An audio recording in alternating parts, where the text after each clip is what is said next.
Hello and welcome back to my channel. My name is Lisa, and if you are new to the channel, we are so glad you're here, and we invite you to like and subscribe. And if you're a returning subscriber, thank you so much for watching. We appreciate that you have returned to us for this week's video. So, in today's Tarot Tuesday video, we are going to talk about the Four of Swords. Four of Swords. Let me start by showing you what examples from my decks. This is the Hanson Roberts. This is the Secret of the Tarot.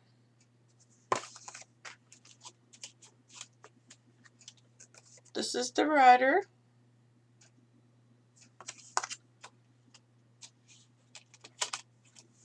This is the Celtic Tarot.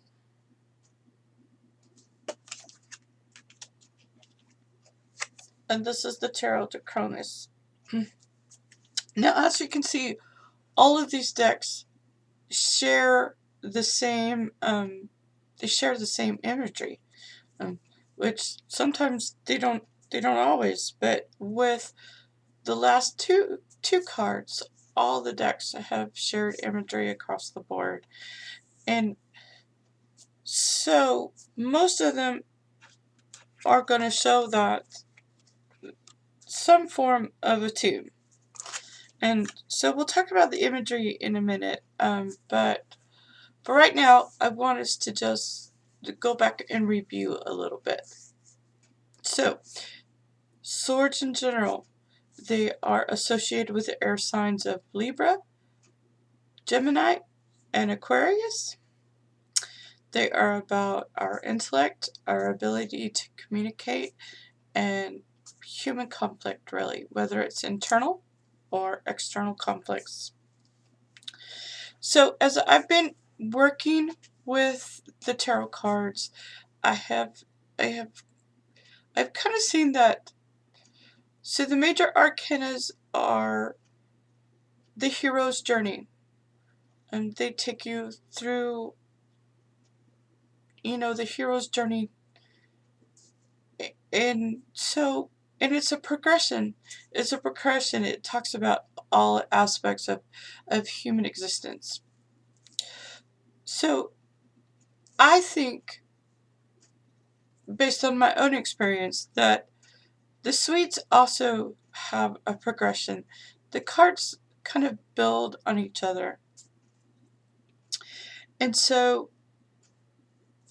like for instance, the aces are the beginnings, and the twos are like the first steps toward manifestation.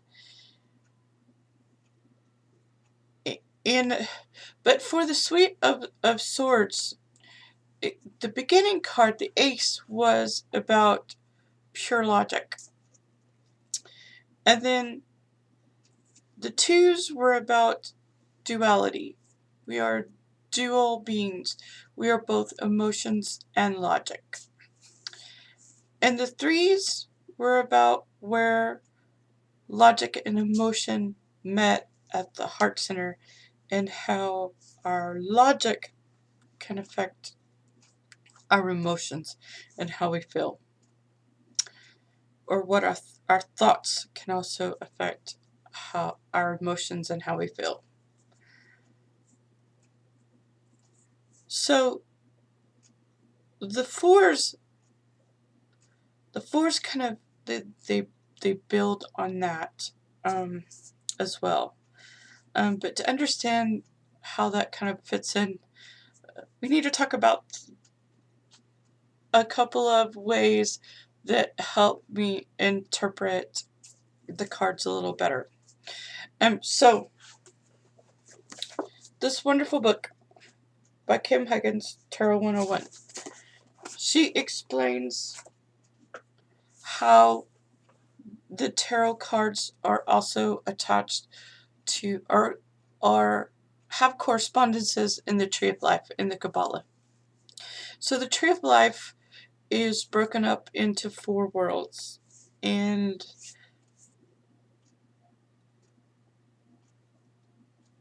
the four worlds are basically different stages of manifestation, and each world has its own associations.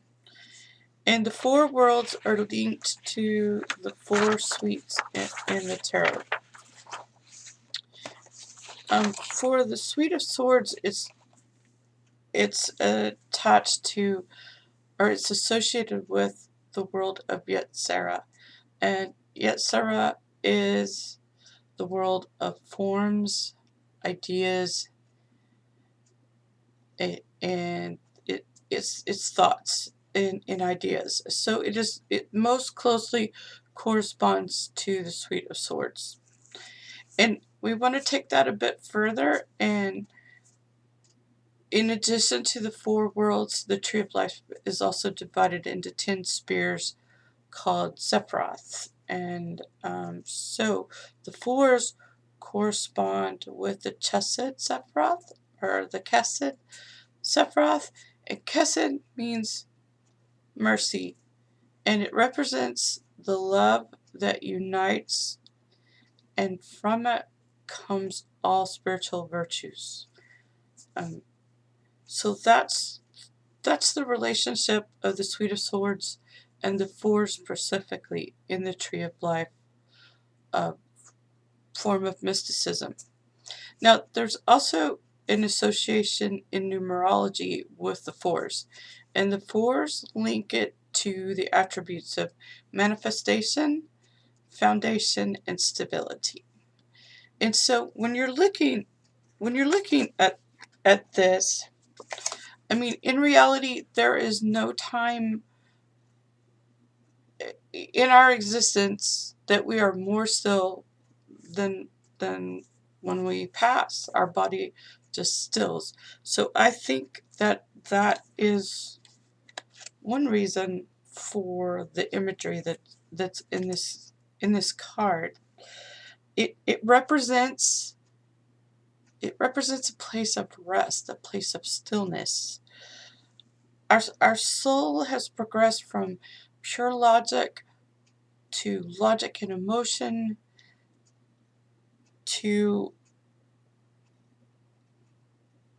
the place where those meet, where logic and emotions meet. And the fours is the place where that energy rests and it gains strength.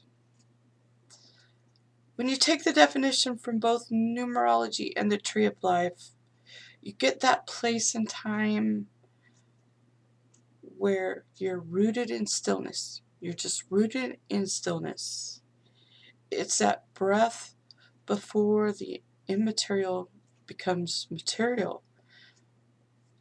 There's, like I said, there's no other time in our mortal existence when we are more still than when we have passed. Our body just stills. And I really believe that's why this you know the the cards show that kind of imagery, is because that sense of stillness is rooted in the meaning of the card. Because all of the books that I have that came with the decks, and from all the research that I've done,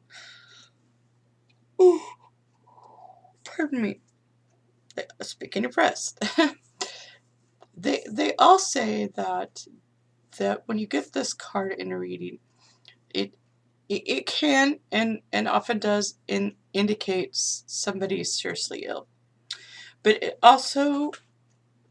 it represents a time.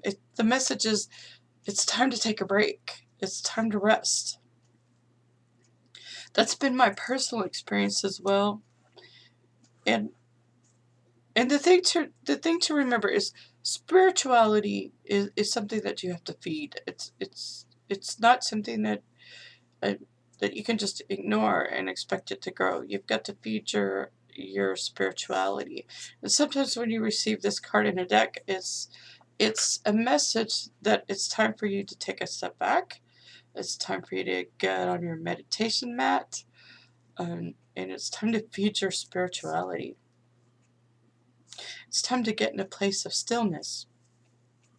Because when you retreat back and you step back from life and you take that time to rest, that's when you get those great moments of inspiration, and that's when your greatest breakthroughs come. It's that time, you take that time so you can get that aha moment. And that's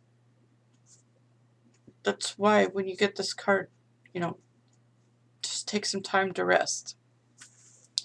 And so in the reverse, when you get this card in the reverse position,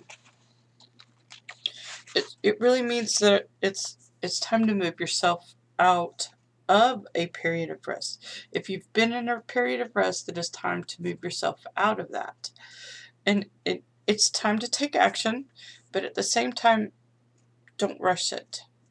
Take very measured, calculated steps to move yourself out of a place of rest and into a more active scenario. You want to just take it step by step, and use your logic, not necessarily your emotions. And so, really, that really about sums it up for the Four Swords. I mean, it's a very interesting card, and so I hope that you have enjoyed this video, and I hope that it has helped you understand the Four Swords a little better, and that you will join us next week as we explore the Five of Swords. And as always, I thank you so very much for watching, and I hope you will stick with the channel. And thank you so much. Have a good night.